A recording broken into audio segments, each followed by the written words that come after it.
Now, gospel musician Ringtone has finally responded to socialite Bridget Achieng, who yesterday accused him of rape. Yes, Bridget Achieng yesterday alienda on her Instagram and claimed that Ringtone around 2014, while she was a church girl, allegedly alimlua na rape. Mama, Ringtone took advantage of me and she's still there. The mother is still there singing gospel to you guys. That guy took advantage of me. Yes, I'm strong now. I can talk about it.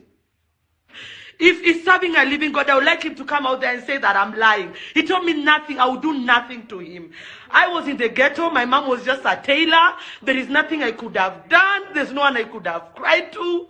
We barely had something to eat.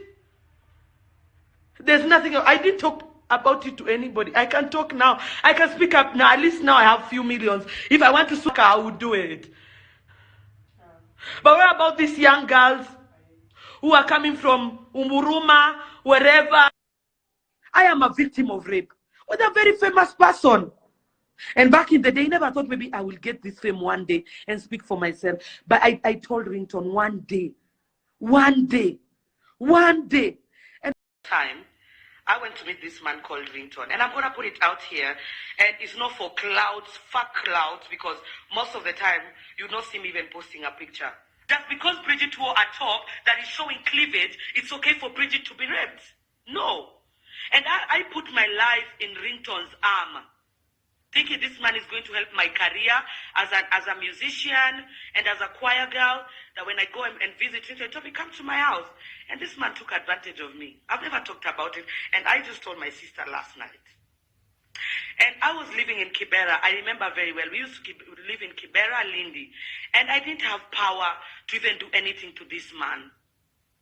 And he told me, you will do nothing about it, Bridget. You will go nowhere.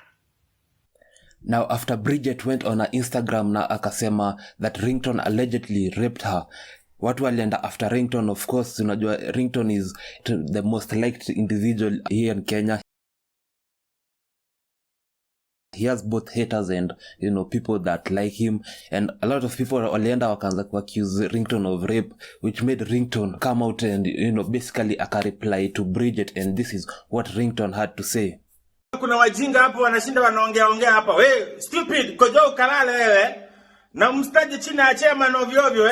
Chairman ni chairman bana. Mimi ni kijana wa Mungu Na mimi wacha niwaambie ukweli. Siko hapa kwa sababu ya support yenu. Nyinyi mnajua wale mmekuwa mkisupport ili kuwaangusha wamewaangusha. Mimi niko hapa kwa sababu ya support ya Mungu mwenyewe. Mimi siko hapa kwa sababu ninajua kuimba. Wale wako na sauti nzuri mnawajua hapo nje bana. Mimi niko hapa kwa sababu Mungu amewashinda akili nyinyi ambao mnaniongea. Mungu amewashinda akili nyinyi wale mnanichukia.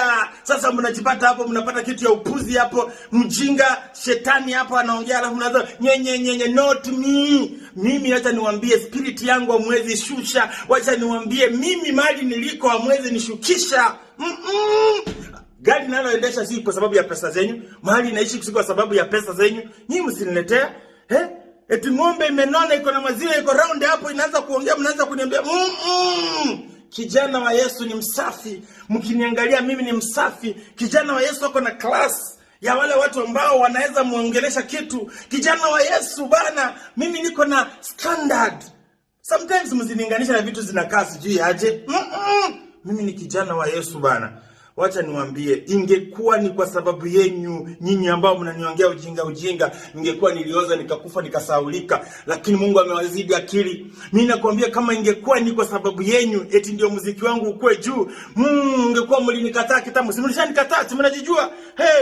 Mungu amewazidi akili wajinga nyinyi. Mungu akawazidi akili. Niko hapa Mungu akawazidi akili masjinga nyinyi kalale. Kesho uamke kwa shida yako. Kesho uamke bana ukiwa unaishi kwa bedsitter yako. Kesho uamke bana ukiwa una stima. Kesho kaamke bwana blanketi yako imeraruka. Kesho kaamke bwana kiatu yako ni mbaya. Kesho kaamke bwana uko na tatizo na mshwari na mkopa na kitu yote. Mimi niacha maisha yangu, niko na Mungu wangu. Ujinga mnaoongea hamuniguzi. Niko na Yesu, hamuniguzi. Niko na Baba, hamuniguzi. Niko na Yesu, takataka stupid kalale. Koja mlale.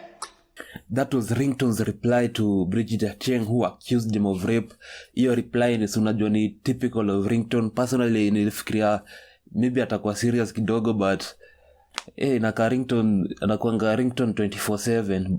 Tell me what you think about this story in the comment section. Do you believe Bridget Achieng ama you believe Ringtone? Tell me in the comment section, and also remember to follow me on Instagram at JAMOHMORAY.ke. Subscribe to my channel. I repeat, subscribe to my channel, like my videos, turn on your notifications so that when I drop a video you'll be notified. Peace.